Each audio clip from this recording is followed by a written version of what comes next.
Good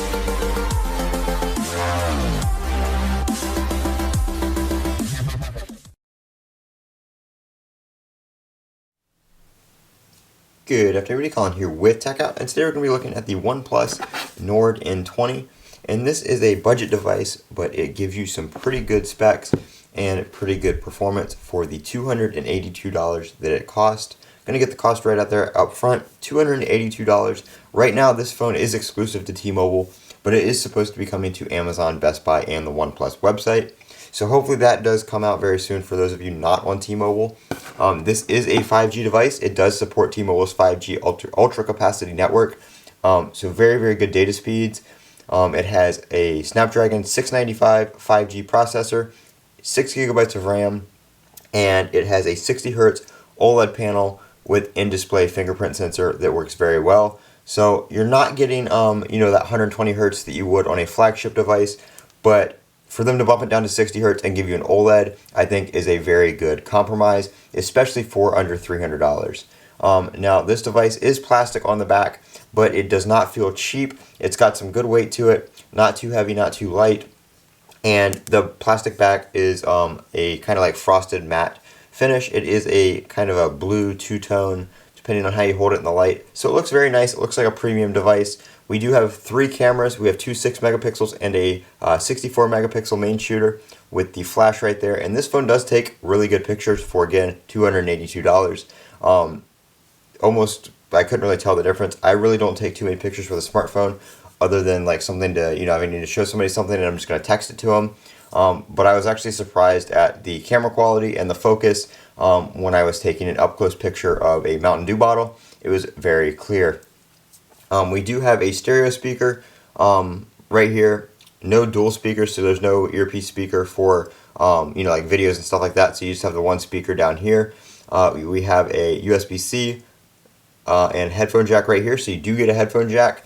And one thing that's also really surprising on a phone at this price point, and something that a lot of manufacturers aren't doing anymore, is on the SIM tray, it does have an SD card slot, so you can expand the storage. It does have 128 gigabytes of built-in storage. So that is very nice.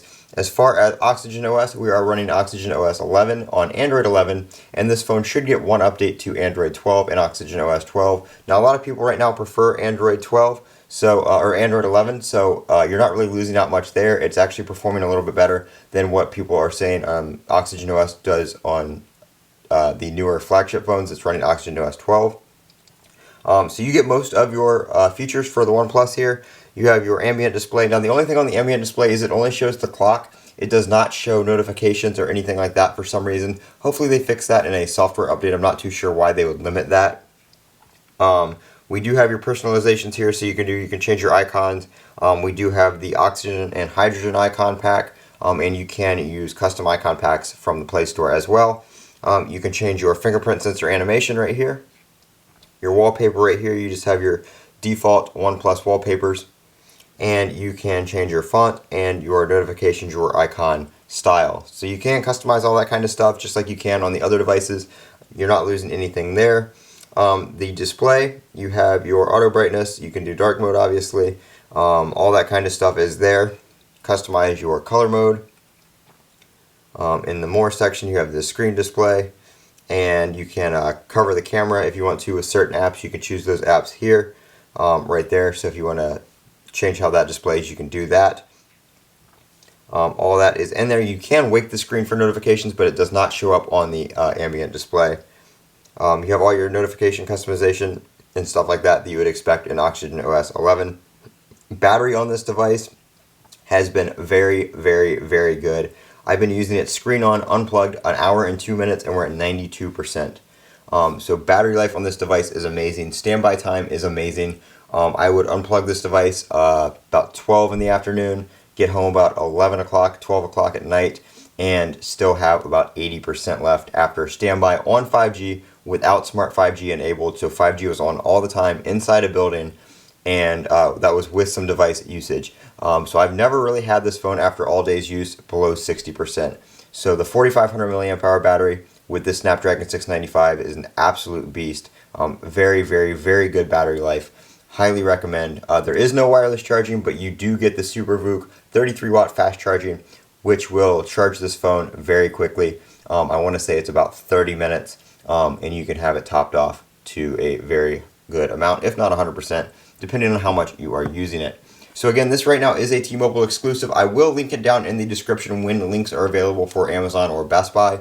So anybody can pick them up then when it is an unlocked device. But right now, $282 on T-Mobile, or $11 a month if you finance it out.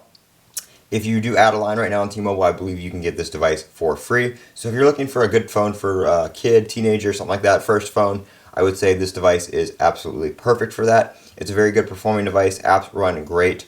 The 6 gigabytes of RAM, it's really snappy for the price tag, and I don't think you're going to find a cheaper phone or a phone at the same price point that performs as good as the N20 does. This has been Colin with Techout. If you guys have any questions, leave them down in the comment section below. And as always, don't forget to comment, rate, and subscribe.